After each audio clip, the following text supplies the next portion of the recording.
Hello students, आज class 7 में JCERT syllabus से SSS यानी भुजा भुजा भुजा से हम त्रिभुज की रचना करना सीखेंगे।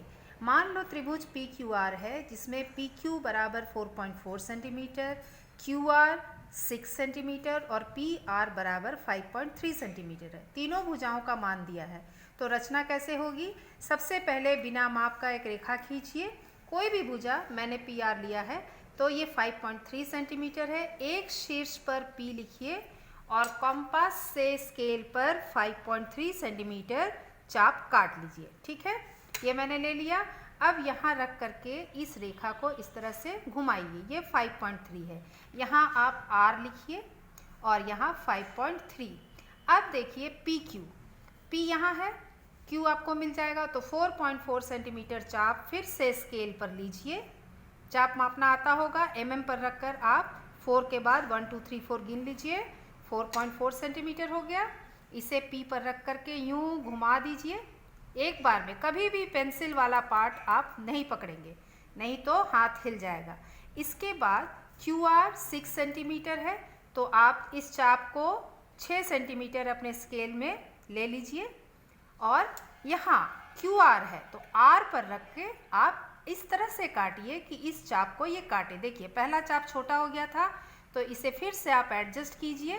थोड़ी बड़े बड़े थोड़े चाप आप काटिए इस तरह से, यूँ ऐसे करके ऐसे घुमा दीजिए। ठीक है, अब यहाँ पर आप P और R है तो यहाँ आप Q डालिए और इस शीर्ष से इस तरह से यहाँ ऐसे मिलाइए और दूसरा भाग यहाँ मिला दीजिए।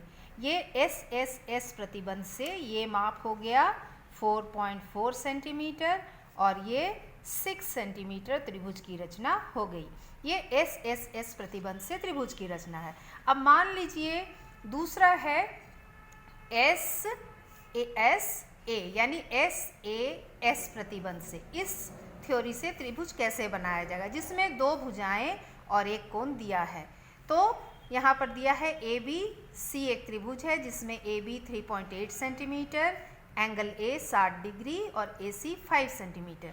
त्रिभुज बनाने के लिए जनरली जो सबसे बड़ी भुजा होती है उसे आधार में लेना चाहिए। तो आप एक बिना माप का फिर से रेखा खींचेंगे। इसका मान नाम क्या है? AC। A डालिए। A पर फिर से 5 सेंटीमीटर स्केल से चाप ले लीजिए।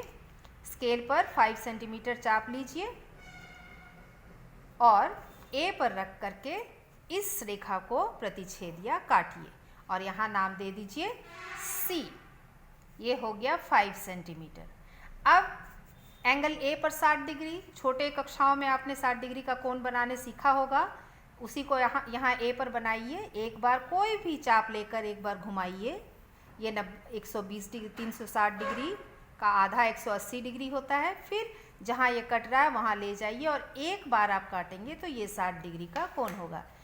यहाँ A से बिना माप का आप ये दोनों ऐसे मिलाइए और एक रेखा खींच दीजिए। ठीक है, एंगल A हो गया 60 डिग्री। अब आप देखिए ये B है, AC 5 सेंटीमीटर है, A हो गया 60 डिग्री, AB है 3.8, A आपके पास है, C है, अगला शीर्ष B होगा। तो आप स्केल पर फिर 3.8 सेंटीमीटर चाप लीजिए, 3.8 सेंटीमीटर चाप लीजिए और A पर रख करके ये काट दीजिए। ये 3.8 हो गया, यहाँ पर नाम लिखिए B। ये 3.8 हो गया। अब BC को आप मिला दीजिए तो त्रिभुज ABC की रचना हो गई, जहाँ एंगल A का मान 60 डिग्री, AC 5 सेंटीमीटर और AB 3.8 सेंटीमीटर। तो इस प्रकार SSS और SAS से आप त्रिभुज की रचना कर सकते हैं। तो आशा करती हूँ कि ये वीडियो आपको त्रिभुज की रचना करने में काफ़ी मदद करेगा। इससे संबंधित जो भी प्रश्न आपके किताब में है उसे आप हल कर सकते हैं। Thank you children, have a nice day.